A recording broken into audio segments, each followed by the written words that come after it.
Let's repot the fiddle leaf fig tree, the Ficus lyrata.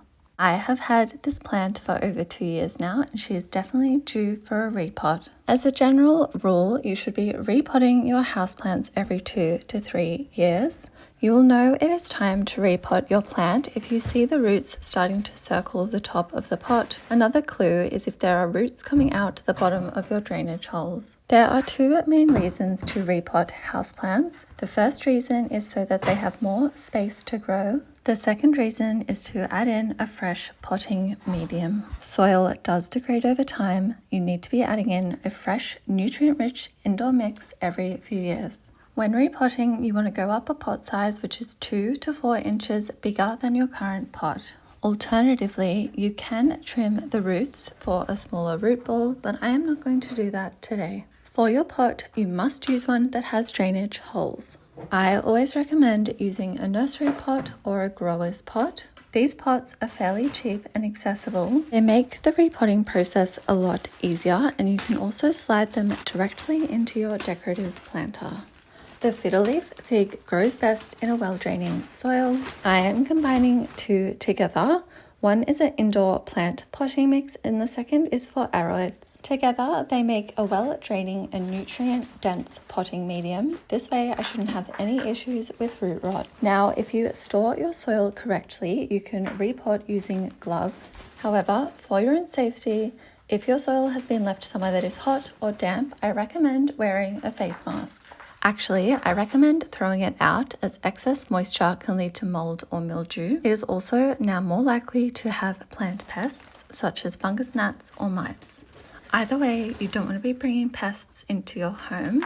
You also don't want to be breathing in any mold or spores. I recommend keeping your soil in a cool, dark place away from moisture and direct sunlight.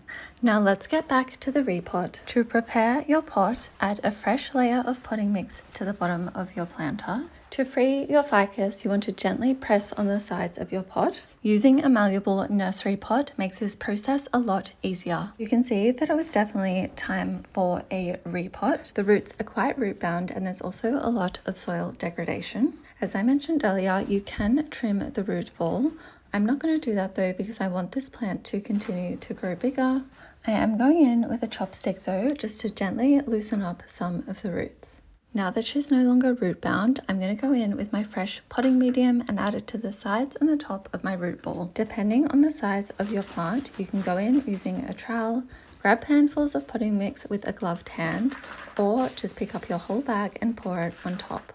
I like the last method for a plant of this size. It will really save you a lot of time. As you're adding soil, make sure you stop and give your pot a bit of a shake and a slap to make sure there is no air pockets without soil. You want to place your plant in the center of the pot and fill in all the edges with soil. Make sure you're covering all the roots as well at the base of the plant, but try not to bury the stem. The potting mix I am using already has a slow release fertilizer. If yours doesn't, I suggest adding one now as well. I finished adding potting mix and shaking my ficus, so now let's style her. You do need to thoroughly water plants after you repot them, but I'm going to put this one in a decorative planter first for a few reasons. A plant of this size will take about 3 liters of water, which equals 3 added kilos of weight. As well as making the whole plant heavier, it will also be a messier process to try and move it after I've watered. In the bottom of my decorative planter, I'm adding a plant saucer. This will catch any excess water that runs through. It also means that I can still bottom water this plant by filling up the saucer and not soaking the soil each time I want to water. Generally, I water my fiddle leaf figs every 2 to 3 weeks, depending on what season it is.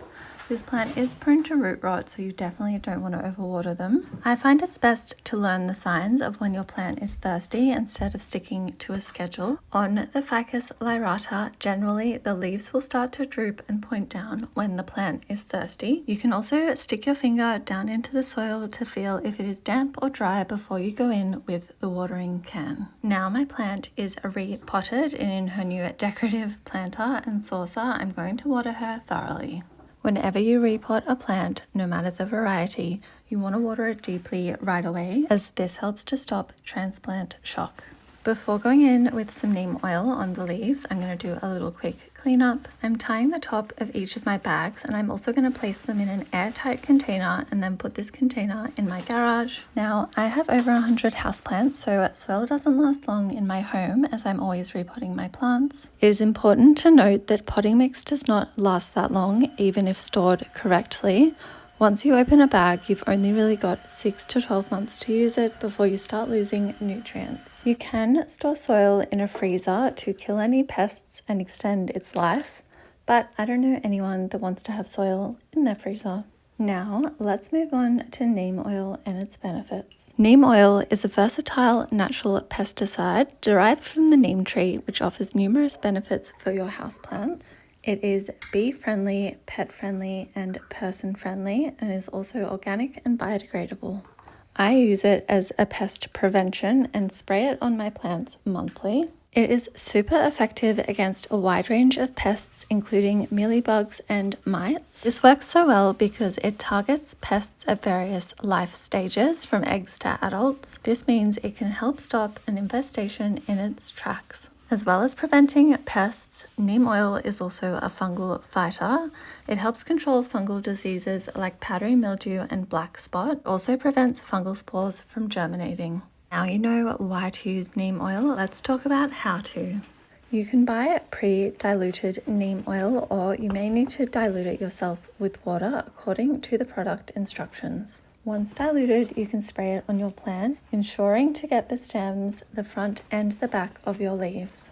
Once you've given your plant a really good spritz, wipe down the neem oil with either gloves or a cloth. You want to wipe any excess product off the leaves. As it is an oil, it can cause the plant's pores to become blocked. It's also important to remember not to leave your plant out in direct sunlight after you have used this product. Again, it is an oil and it can cause sunburn on your plant's leaves. As well as preventing pests and mildew, it's also a beautiful natural leaf shine. And that is how you repot and refresh a fiddle leaf fig.